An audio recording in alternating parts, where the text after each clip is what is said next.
বাতাসে গুনগুন আদ্যপ্রান্ত এক প্রেমের কাহিনী তা বলার অবকাশ রাখে না, তাও আবার ত্রিকোণ প্রেম। সুতরাং ভালোবাসায় এতটুকু কমতি থাকবে না তা বলাই বাহুল্য। অরিন্দম পেশায় একজন শিক্ষক, কলেজে পড়াইছে। তুমি মিথিলা একজন নিপাট গৃহবধূ, ওদিকে পল্লবী একজন কলেজ পড়ুয়া।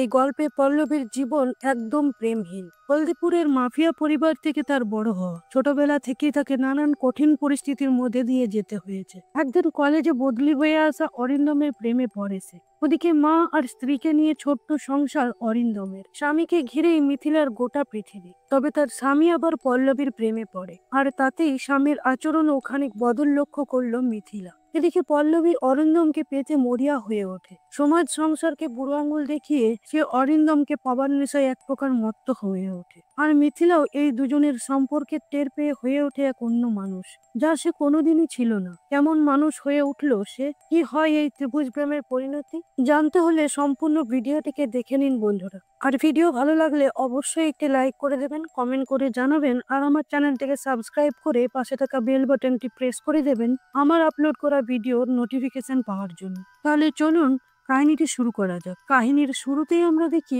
অরিন্দম বাইকে আর তার স্ত্রী মিথিলা রয়েছে গাড়িতে। হয়তো ওদের কোথাও দেখা করার কথা ছিল, কিংবা ওরা কোথাও যাচ্ছিল। কিন্তু অরিন্দম মিথিলাকে ফোন করে বারবার করে বারণ করে দিল, যেখানে তাকে আসতে বলা হয়েছিল সেখানে যেন সে না আসে। গাড়ি সোজা বড় রাস্তায় তুলতে বলল অরিন্দম। এরই মধ্যে মিথিলার গাড়িকে একটা বড় ট্রাক ধাক্কা দিল।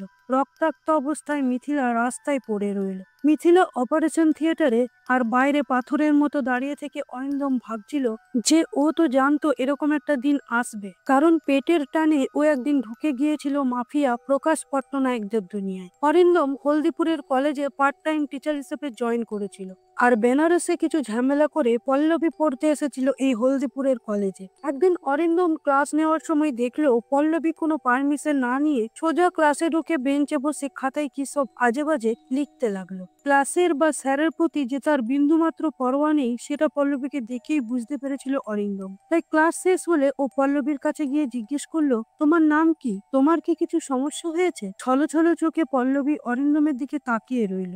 ব্যাস 10 মাস আগের এই মুহূর্তটার জন্যই আজকের দিনটা দেখতে হচ্ছে অরিন্দমকে। পল্লবী হলদিপুরের বস আর অরিন্দমের কলেজের ম্যানেজিং কমিটির চেয়ারম্যান প্রকাশ পট্টনায়কের ভাইজি। পল্লবী একরোখা জেদি বদমেজাজি একজন মেয়ে। হঠাৎ একদিন পল্লবী কলেজে পড়ে যায়, আর অরিন্দম এসে তাকে তুলে ফার্স্ট এডের জন্য পাঠায়। আর সেসব দেখে অরিন্দমের বন্ধু সায়ন ওকে পল্লবীর পরিচয় দেয় আর সামলে থাকতে বলে। কিন্তু পল্লবী ততই অরিন্দমের কাছে আসতে থাকে। পল্লবী ওর বাবার মতো কেয়ার অরিন্দমের কাছ থেকে পেতে পেতে ওকে ভালোবেসে ফেলে, আর অরিন্দমকে পাবার জন্য একটা জেদ চেপে বসে। তাই যখন তখন স্টাফ রুমে ঢুকে পড়া বুঝিয়ে দিতে বলতো পল্লবী। বাইরে ফাঁকা জায়গায় নিয়ে গিয়েও অরিন্দম ওকে পড়া বুঝিয়ে দিত। ওদিকে মাঝ নদীতে একটা ট্রলার বাস্টের খবর পেয়ে সেখানে পৌঁছালো লোকাল থানার অফিসার। এই অফিসার মুন্নার খোঁজ করছে। মুন্নার পিছনে রয়েছে 11টা খুনের চার্জ আর 3টে পলিটিক্যাল মার্ডার। আর এখানকার পট্টনায়ক ফ্যামিলির ডান হাত হলো এই মুন্না। বর্ডার লক, তাই নদীপথে মুন্না এখানে ফিরছিল।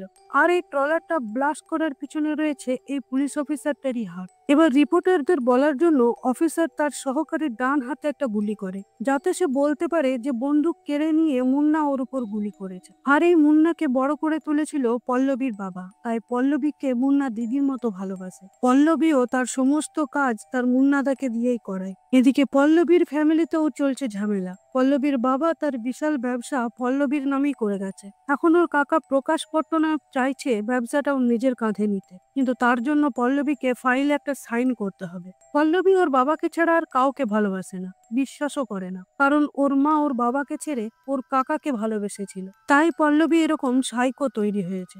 অরিন্দম কলেজে একটা কোয়ার্টার পেয়েছে থাকার জন্য। ও মিথিলাকে ফোন করে রান্না করছিল, সেই সময় পল্লবী চলে আসে আর বলে, তোমার সাথে আমার কথা রয়েছে, বাইরে চলো। অরিন্দম বাইরে গেলে পল্লবী বলল, এরকম একটা নোংরা কোয়ার্টারে তুমি থাকবে না, আমার গেস্ট হাউসে তুমি থাকবে, সব সময় আমার কাছে কাছে থাকবে। অরিন্দম মোটেও সেখানে যেতে চাইছিল না। ও বলল, আমার এখানে কোনো অসুবিধা হচ্ছে না পল্লবী, তুমি যাও। পল্লবী তখনকার মতো চলে গেলেও হস্টেলের লাইন কেটে দিল মুন্নাদাকে দিয়ে। পরদিন কলেজের প্রিন্সিপাল অরিন্দমকে ডেকে বললেন, কোয়ার্টারে তোমার অসুবিধা হচ্ছে তাই না? ওখানে জলের, তারপর লাইনের আর মাঝে মধ্যে সাবকূপেরও অনেক সমস্যা দেখা যায়। এরপর তিনি শনিবার আর রবিবার অরিন্দমকে ওপেন ইউনিভার্সিটির হিস্ট্রির MA ক্লাসটা নিতে বললেন। অরিন্দম বলল, কিন্তু ওই দুদিন তো আমি বাড়ি যাই। কিন্তু প্রিন্সিপাল কোনো কথাই শুনলেন না। অরিন্দম বুঝতে পারলো এটা পল্লবী তার কাকাকে দিয়ে করিয়েছে, আর পল্লবীর কাকা প্রকাশ পট্টনায়ক পল্লবীর একটা সাইনের জন্য এখন সব করতে রাজি আছে। অরিন্দমের পল্লবীর প্রতি কোনো ফিলিংস নেই, ও শুধু মিথিলাকেই ভালোবাসে। কিন্তু অরিন্দম যদি কোনো বেগরবাই করে তাহলে ওকে কলেজ থেকে বের করে দেওয়ার ক্ষমতা রাখে পল্লবী, তাই ও কিছুই করতে পারছে না। আর মিথিলাকেও ফোন করে বিষয়টা জানাতে পারছে না। মিথিলাকে ফোন করার সময় পল্লবী এসে বলল, কাকে ফোন করছো অরিন্দম? খুব টেন্সড মনে হচ্ছে। হ্যাঁ বন্ধুরা, পল্লবী অরিন্দমকে স্যার বলার কোনো বালাই রাখেনি, একেবারে সোজা অরিন্দম বলেই ডাকে। অরিন্দম মিথিলার ফোনটা কেটে দিল।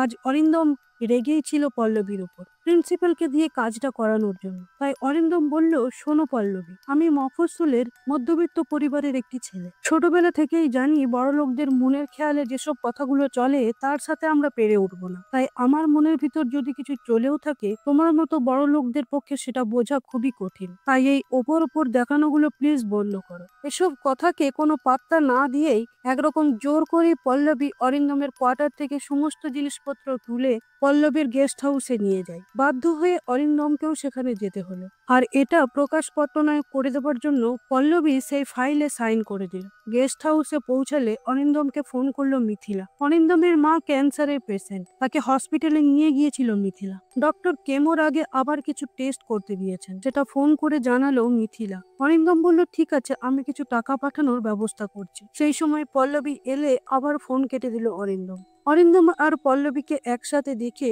প্রকাশ পল্লবীর মা রুমা দেবীকে বলল, নতুন খেলার পুতুল পেয়েছে মামনি, খেলতে দাও। ছেলেটা যতদিন না আমাদের স্বার্থে আঘাত করছে, ওদের এই খেলাটাকে জিইয়ে রাখতে হবে। একদিন নদীর ধারে অরিন্দমকে নিয়ে গিয়ে পল্লবী বলল, আমার বাবা ছোটবেলায় আমাকে এখানে নিয়ে আসতো, অনেক গল্প করতো।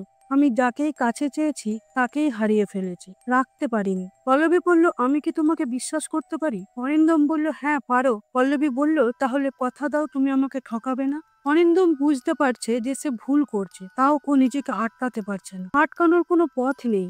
ওর মা মিথিলার কথা ভেবে ওকে সব সহ্য করতে হচ্ছে। অরিন্দম সায়নকে এসে বলল, পল্লবী আমার প্রেমে পড়ে গেছে, আর আমি এসব চাইনি। আমি ভেবেছিলাম চেয়ারম্যানের ভাইজি, তাই পার্ট টাইম চাকরিটা যদি পার্মানেন্ট হয়ে যায়, তাই ওর সাথে একটু মেলামেশা করেছিলাম। কিন্তু এখন যেটা হচ্ছে সেটা ঠিক হচ্ছে না। আমি মিথিলাকে কি বলবো? ওদিকে প্রকাশ পট্টনায়ক অফিসারকে তার বাড়ি ডেকে বলল, কার ইনফরমেশনে ওই ট্রলারটা রেড করেছিলে তুমি?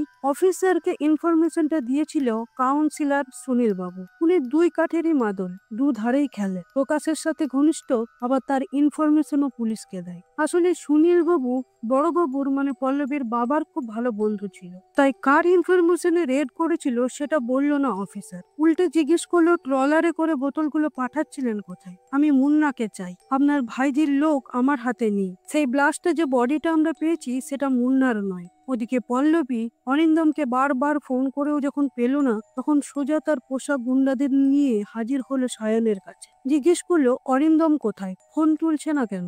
আসলে অরিন্দম শুধুমাত্র সায়নকে বলেই তার গ্রামে গেছে, তার মা আর মিথিলার সাথে দেখা করতে। পল্লবী সেটা আন্দাজ করেই সায়নকে ফোন করতে বলল অরিন্দমকে, আর ফোনটা স্পিকারে রাখতে বলল। সায়নের নাম্বার দেখে অরিন্দম ফোনটা তুলে বলল, জানাসনি তো কিছু পল্লবীকে? সায়ন আমতে আমতে করে বলল, তুই এখন কোথায়? অরিন্দম বলল, আমি MRI হসপিটালে। তুই কলেজে কাউকে কিছু জানাস না, আমার ফিরতে 2-3 দিন লাগবে। এখানে মিথিলা সবটা সামলাতে পারবে না। ঠিক আছে বলে সায়ন ফোনটা কেটে দিল। পল্লবী জিজ্ঞেস করলো, কে মিথিলা? সায়ন বলল, কোনো রিলেটিভ হবে হয়তো।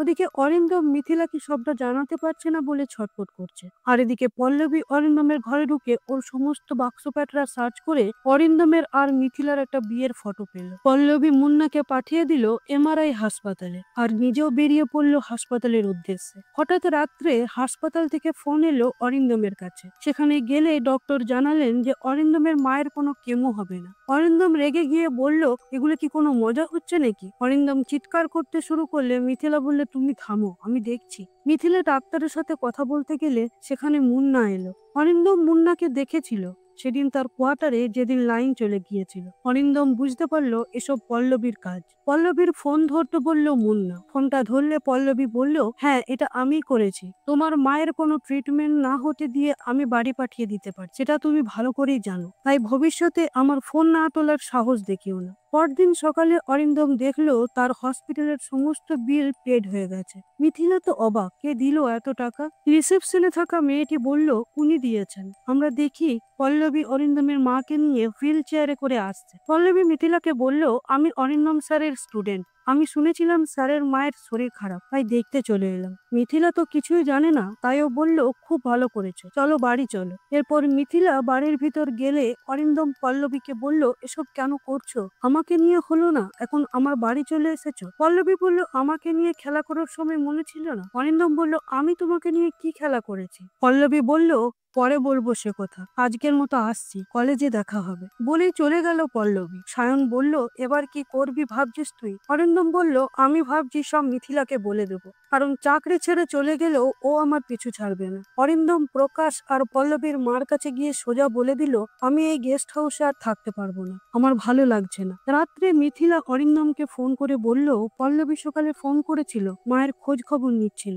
অরিন্দম বলল, ওর সাথে বেশি কথা বলার কোনো দরকার নেই, বলেই ফোনটা কেটে দিল, কারণ মনটা তার একদমই ভালো ছিল না। পরদিন কলেজে অরিন্দমের মোবাইলে কয়েকটা ফটো পাঠালো পল্লবী। সেদিন নদীর তীরে যে কথাবার্তা বলেছিল তার ফটোগুলোও তুলে রাখা হয়েছে। ফটোগুলো দেখে চমকে গেল অরিন্দম। পল্লবীর কাছে গিয়ে বলল, এগুলো কি? পল্লবী বলল, এগুলো যদি তোমার বউকে পাঠিয়ে দিই তাহলে কি হবে বলো তো? অরিন্দম বলল, কি চাওটা কি তুমি? পল্লবী বলল, তোমাকে আমার বাড়িতে ফেরত পেতে চাই। অরিন্দমের নিজেকে এতটা অসহায় লাগছিল, কিন্তু কিছুই করার ছিল না ওর। অনেক রাত পেয়ে গেলেও পল্লবী যখন দেখলো যে অরিন্দম ফিরলো না, তখন রেগে ওই ফটোগুলো মিথিলাকে সেন্ড করলো পল্লবী। মিথিলা সেগুলো দেখে সোজা বাথরুমে গিয়ে হাউমাউ করে কাঁদতে শুরু করলো, কারণ মিথিলা প্রেগনেন্ট ছিল। ও ভেবেছিল এবার অরিন্দম ফিরলে ওকে সারপ্রাইজ দেবে, কিন্তু এগুলো কি দেখছে ও? পরদিন মিথিলা সোজা হলদিপুরে অরিন্দমের কোয়ার্টারে এসে হাজির। সেখানে সায়নও প্রেজেন্ট ছিল। অরিন্দমকে ফটোগুলো দেখিয়ে মিথিলা জিজ্ঞেস করলো,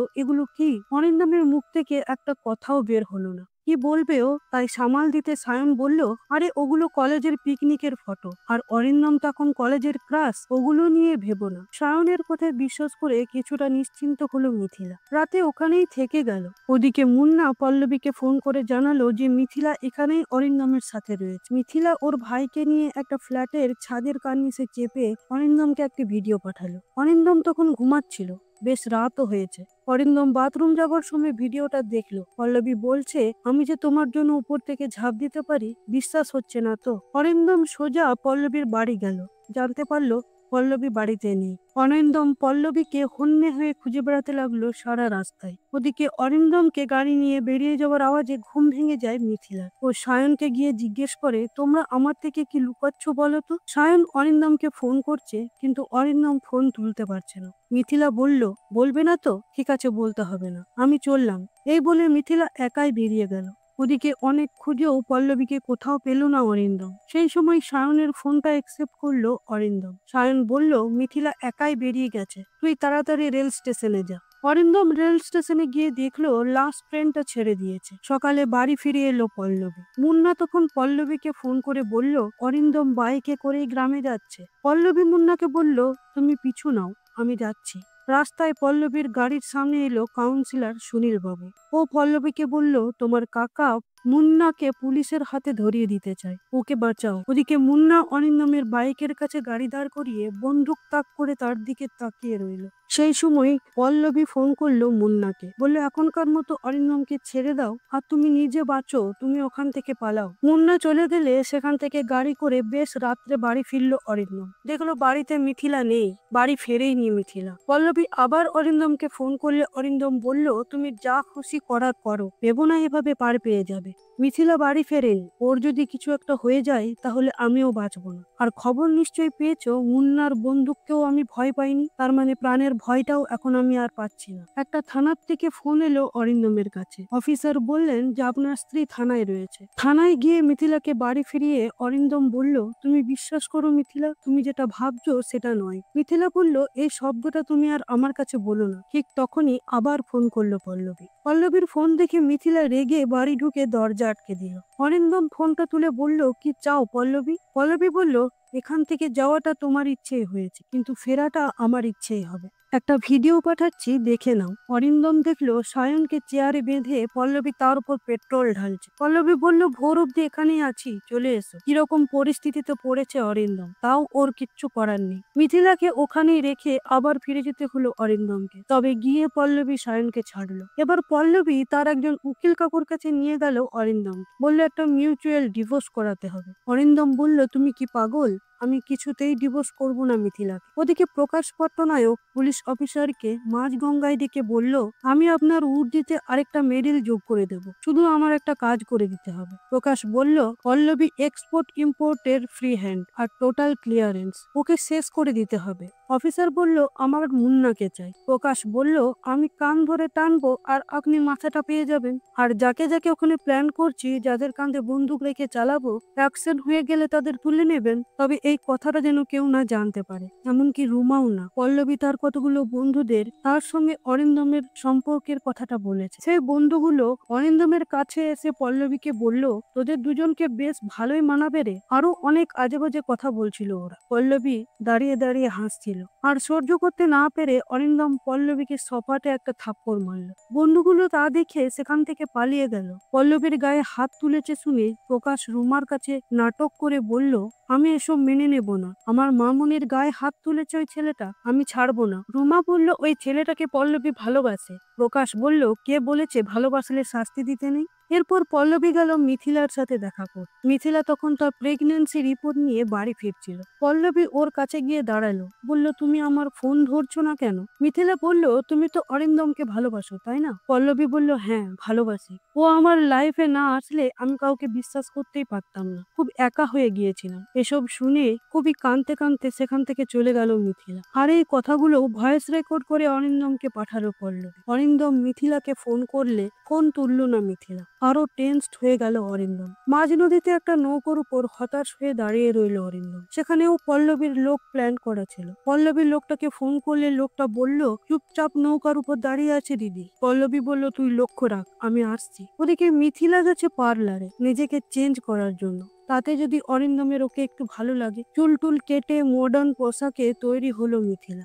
আর এদিকে পল্লবী গঙ্গার ঘাটে এলে ওকে দেখেই অরিন্দম নদীতে ঝাঁপ দিল। অরিন্দম সাঁতার জানে না, আর একটু হলে মরেই যেত যদি না পল্লবী ঝাঁপ দিয়ে ওকে তুলে আনতো। অরিন্দম বলল, বাঁচালে কেন? আমি মরে গেলেই তো ল্যাটা চুকে যেত, সবকিছু তো আমার থেকেই শুরু। এবার পল্লবী শাড়ি পরে এসে দাঁড়ালো অরিন্দমের কাছে, বলল, অবাক হচ্ছ তো দেখে? পল্লবী বলল, আমি অবাক হয়েছিলাম মিথিলাকে দেখে। একটা মানুষ যে নিঃস্বার্থভাবে একজনকে ভালোবাসতে পারে আমার জানা ছিল না। আমি বুঝতে পারলাম জোর করে ভয় দেখিয়ে কাউকে সাথে রাখা যায় না। এবার মোবাইলে মিথিলার প্রেগন্যান্সি রিপোর্টটা দেখালো পল্লবী, যেটা সেদিন পল্লবী মিথিলার সাথে কথা বলার সময় তুলে নিয়েছিল। অরিন্দম বলল, এটা কি? পল্লবী বলল, মিথিলার প্রেগন্যান্সি রিপোর্ট। অরিন্দম অবাক হয়ে ভাবলো, মিথিলা প্রেগনেন্ট আর আমাকে জানায়ওনি সেটা। পল্লবী অরিন্দমকে আরো অবাক করে দিয়ে বলল, চলো তোমাকে স্টেশনে ছেড়ে দিয়ে আসি। অরিন্দমকে স্টেশনে পৌঁছে দিয়ে ফিরে আসার সময় পল্লবীকে ধরে নিয়ে গেল প্রকাশের লোক। অন্যদিকে অরিন্দম বাড়িতে ঢুকতে যাবে, তখন মিথিলার ডক্টর অরিন্দমকে ফোন করে বলল, আপনি কি জানেন মিথিলা বাচ্চাটাকে অ্যাবর্ট করতে চাইছে? ওর কথাবার্তা শুনে মনে হলো আপনি জানেন না, তাই আপনাকে বিষয়টা জানিয়ে দিলাম। অরিন্দম সোজা গেল হসপিটালে। মিথিলাকে টেনে নিয়ে এসে বলল, সবকিছু তুমি একা একাই ঠিক করে নেবে? মিথিলা বলল, কে জানালো তোমাকে? পল্লবী। অরিন্দম বলল, তুমি যেভাবে দেখছো ব্যাপারটা সেটা সত্যি নয় মিথিলা, আমাকে কিছুক্ষণ সময় দাও আর সবটা ভালো করে শোনো, তারপর না হয় ডিসিশন নেবে। বাড়িতে নিয়ে এসে সবটা বলল অরিন্দম। সেই সময় একটা আননোন নাম্বার থেকে ফোন এলো অরিন্দমের মোবাইলে। অরিন্দম সেটা তুললে একজন বলল, একটা ভিডিও পাঠাচ্ছি, দেখে নাও। অরিন্দম দেখলো পল্লবীকে বেঁধে রাখা হয়েছে। মিথিলাও ভিডিওটা দেখলো। ওদিকে মুন্নাকেও পাঠানো হয়েছে ভিডিওটা। অরিন্দম ভিডিওটা পল্লবীর কাকা প্রকাশকে পাঠালো। প্রকাশ পুলিশ অফিসারকে ডেকে পাঠালো। আসলে প্রকাশই তো এই কাজটা করেছে। প্রকাশ পুলিশকে বলল, বডিটা কিভাবে আনবে এরা জানে তো? অফিসার বলল, আমি জানিয়ে দেব। ওদিকে মুন্না বুঝতে পেরেছে পল্লবীকে কোথায় রাখা হয়েছে। ও সোজা সেখানে গেল। আর এদিকে মিথিলা সবটা দেখে বলল, এবার কি করবে? সেই সময় প্রকাশ অরিন্দমকে ফোন করে বলল, পল্লবীর যদি কিছু হয়ে যায় আমি তোমাকে ছাড়বো না। অরিন্দম বুঝতে পারলো ওরা ওকে ফাঁসানোর চেষ্টা করছে। তাই অরিন্দম মিথিলাকে বলল, আমাদের এক্ষুনি এখান থেকে পালাতে হবে। মিথিলা বলল, আমরা যেখানে পালাবো সেখানে ওরা পৌঁছাবে না তার কি গ্যারেন্টি আছে? আর ওদের ভয়ে আমরা পালাবো কেন?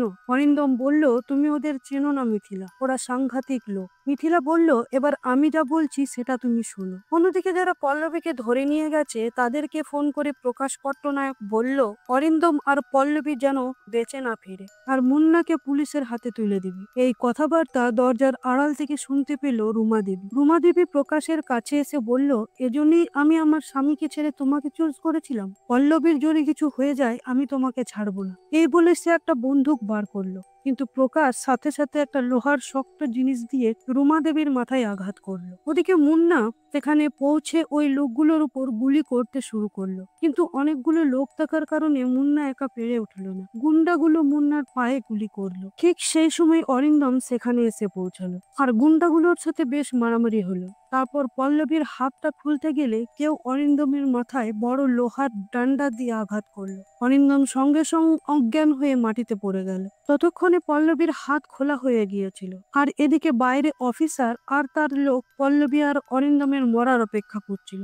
একটা লোক পল্লবীকে গুলি করলো, আর পল্লবী ও অরিন্দমের পাশে পড়ে রইল, রক্তে ভেসে যাচ্ছিল চারদিক। সেই সময় পুলিশ এসে মুন্নাকে আর বাকি লোকগুলোকে ধরে নিয়ে গেল। এখানে আমরা দেখি প্রকাশ পট্টনায়ক আর রুমা দেবী মিলে পল্লবীর বাবাকে কিভাবে মেরেছিল তার ব্যবসা হাতানোর জন্য। তখন পল্লবী বেনারসে পড়াশুনো করছিল, আর মার্ডারটা লুকিয়ে কেউ একজন ভিডিও করে রেখেছিল। প্রকাশ পট্টনায়কের বাড়িতে একজন অন্য পুলিশ অফিসার এসেছে পল্লবীর কিডন্যাপিং আর সাথে খুনের ব্যাপারে তদন্ত করতে। এদিকে ওরা জানতে পেরেছে যে রুমা দেবীও মিসিং, তাই পুলিশের একটা খটকা লাগছে। পুলিশ বলল, ব্যবসা বাড়ি সবই তো এখন আপনারই হাতে, তাই না? প্রকাশের লয়ার বলল, যখন কোনো মিসিং ডায়েরি হয়নি তখন আপনারা এখানে এসেছেন কোন বেসিসে? অফিসার বলল, হয়েছে তো ডায়েরি। প্রকাশ বলল, কে ডায়েরি করেছে? প্রকাশকে অবাক করে দিয়ে ওর ছেলে শুভম বলল, আমি ডায়েরি করেছি। প্রকাশ আরো অবাক হলো এটা দেখে যে শুভমের পিছনে পল্লবী আর অরিন্দম দুজনেই দাঁড়িয়ে আছে, আর রয়েছে সেই অফিসার যাকে প্রকাশ প্ল্যান করেছিল। এখানে আমরা জানতে পারি যে পল্লবী জেনে গিয়েছিল ওকে কিডন্যাপ করবে ওর কাকা, তাই ও পুলিশ অফিসারকে তার ডবল টাকা দিয়ে এই প্ল্যানটা বানিয়েছিল যে প্রকাশ পট্টনায়ক যা প্ল্যান করেছে সেটাই হবে, কিন্তু সবটাই সাজানো। এবার পুলিশ প্রকাশ পট্টনায়ককে গ্রেপ্তার করে নিয়ে গেল। প্রকাশের লোক তুষার আর বাপিকে পল্লবী বলল, মাকে আজ সন্ধ্যায় বাড়িতে দেখতে চাই। এখানে আমরা জানতে পারি যে রুমা দেবীও বেঁচেই আছে। রুমা দেবী কাউন্সিলর সুনীল বাবুকে ডেকে বলল, আমি তোমার পার্টিতে আর থাকতে চাই না। সুনীল বাবু বলল, আপনাদের জন্য এত করেও এটা শুনতে হচ্ছে আমাকে? শত্রুতাটা করছেন কেন? আর শত্রুতা যখন করছেনি তখন একটা কথা বলি, আপনাদের বড়বাবুর পুরনো কারখানাটা তো এখনো বন্ধই আছে, তাই না? রুমা দেবী চমকে উঠলো, কারণ বড়বাবুকে ওখানেই মারা হয়েছিল, আর ওই ভিডিওটা এই সুনীল বাবুই করেছিল। কথাটা আঁচ করতে পেরে রুমা দেবী তার একটা লোক পাঠালো সুনীল বাবুর অফিস, তাকে বন্দুক দেখিয়ে ভয় দেখানোর জন্য, যাতে ও যেটা জানে সেটা কাউকে না বলে। এবার আসি কাহিনীর আসল টুইস্টে। সেদিন পল্লবীর কিডন্যাপ হওয়ার পর অরিন্দম যখন বলেছিল ওরা পালাবে, তখন মিথিলা অরিন্দমকে একটি বুদ্ধি দিয়েছিল। বলেছিল ওরা ডিভোর্স ফাইল করবে, তাতে ওরা 6 মাসের সেপারেশন পিরিয়ড পাবে, আর একবার পল্লবীকে বিশ্বাস করাতে পারলেই তারপর ঠান্ডা মাথায় ওরা অন্য কোথাও পালিয়ে যেতে পারবে। আর সেদিন পল্লবীকে বাঁচাতে যাওয়াটা ওদের একটা প্ল্যানেরই অংশ, যাতে পল্লবী ভাবে অরিন্দম সত্যি ওকে ভালোবাসে। অরিন্দম এখন গেস্ট হাউসে পল্লবীর সাথেই রয়েছে। ও এমন ভাব করছে যেন কতই ভালোবাসে পল্লবীকে। একদিন ওদের ডিভোর্স পেপারস নিয়ে এসে পল্লবীকে দেখিয়ে বলল, মিথিলা ডিভোর্স করতে রাজি হয়েছে পল্লবী, আর আমরা ঠিক করেছি বাচ্চাটাও অ্যাবর্ট করে দেব। সম্পর্কটাই যখন আর থাকবে না, আর মিথিলাও ওই বাড়ি ছেড়ে অন্য কোথাও চলে গেছে। পল্লবী এই কথা শুনে বেশ খুশি হলো। ও ভেবেছে একটা আংটি গিফট করবে অরিন্দমকে, কিন্তু ঠিক সেই সময় মুন্না আবার একটা ভিডিও পাঠালো যেখানে মিথিলা আর অরিন্দম লুকিয়ে দেখা করছে। ব্যাস, পল্লবী বুঝে গেল যে অরিন্দম সবটাই নাটক করছে। এরপর শিওর হওয়ার জন্য মুন্নাকে পাঠালো মিথিলার ডাক্তারের কাছে। সেখানে জানতে পারলো মিথিলা অ্যাবর্শনের কোনো কথাই বলেনি। এদিকে মিথিলা আর অরিন্দম অন্য কোথাও পালানোর প্ল্যান করছিল, তাই মিথিলা গাড়িতে আর গেস্ট হাউস থেকে অরিন্দম বাইকে করে বেরোলো। সবটা জানতে পেরে পল্লবী তো রেগে আগুন, তাই ও মুন্নাকে বলল মিথিলাকে মেরে ফেলতে। তাই মিথিলার গাড়ির আজ এই অ্যাক্সিডেন্ট। এখন মিথিলা কোমায়, কবে ওর জ্ঞান ফিরবে আদৌ ফিরবে কিনা জানে না ডাক্তার বা অরিন্দম, কিন্তু অরিন্দম মনে মনে ঠিক করলো পল্লবীকেও শাস্তি দেবেও। ঠিক সেই সময় সুনীলবাবু অরিন্দমকে প্রকাশ আর রুমা দেবীর মার্ডারের ভিডিওটা পাঠালো। অরিন্দম তখন হাতে যেন চাঁদ পেল। আর সুনীল বাবুও চায় রুমা দেবীকে শাস্তি দিতে। অরিন্দম ভিডিওটা প্রথমে পল্লবীকে পাঠালো, কারণ এই ঘটনাটা ও জানতো না। এই ঘটনাটা জানতে পারলে যে পল্লবী ভেঙে পড়বে সেটা অরিন্দম বেশ ভালোই বুঝতে পেরেছিল। তারপর ওই ভিডিওটা পুলিশকে পাঠালো। পুলিশ এসে রুমা দেবীকে অ্যারেস্ট করলো। আর পল্লবী ধীর পায়ে ওর বাবার কথা মনে করতে করতে কাঁদতে কাঁদতে একটা উঁচু ছাদের বিল্ডিং এর কার্নিসের কাছে এসে দাঁড়ালো। সেখানে অরিন্দমও এলো। অরিন্দম বলল, আমার আর বেঁচে থাকতে ইচ্ছে করছে না। এক মুহূর্ত মনে হয় মিথিলার জন্য অপেক্ষা করি, আবার পরক্ষণেই মনে হয় আমি কি তোমায় কোনোদিনও ভালোবেসেছি? কখনো কি স্খলন হয়েছে আমার? পল্লবী বলল, হয়েছিল। অরিন্দম বলল, হয়েছে, অনেকবার হয়েছে, তাই এই জীবন আর রাখবো না মনে করছি। পল্লবী বলল, তাহলে আমিও তোমার সাথেই যাব। এই বলে দুজনে এগিয়ে গেল কার্নিসের ধারে। পল্লবী অরিন্দমের হাতটা ধরলো। দুজনেই এই বিল্ডিং থেকে ঝাঁপ দেবে। পল্লবী এতটাই কষ্টের মধ্যে ছিল যে ও সত্যি ঝাঁপও দিল, কিন্তু অরিন্দম ঝাঁপ দিল না। ও পল্লবীর হাতটা ছেড়ে দিল। এটাই ওর শাস্তি। পল্লবী নিচে পড়ে গিয়ে মারা গেল। অরিন্দম ভাবলো, আমাকে বাঁচতে হবে, আমি মিথিলার জন্য অপেক্ষা করব। তো বন্ধুরা, কাহিনীটিকে এখানেই শেষ করা হয়েছে। আমার ভিডিও এক্সপ্লেনেশন যদি ভালো লেগে থাকে অবশ্যই কমেন্ট করে জানাবেন। আজকের মতো এখানেই শেষ করছি। ধন্যবাদ।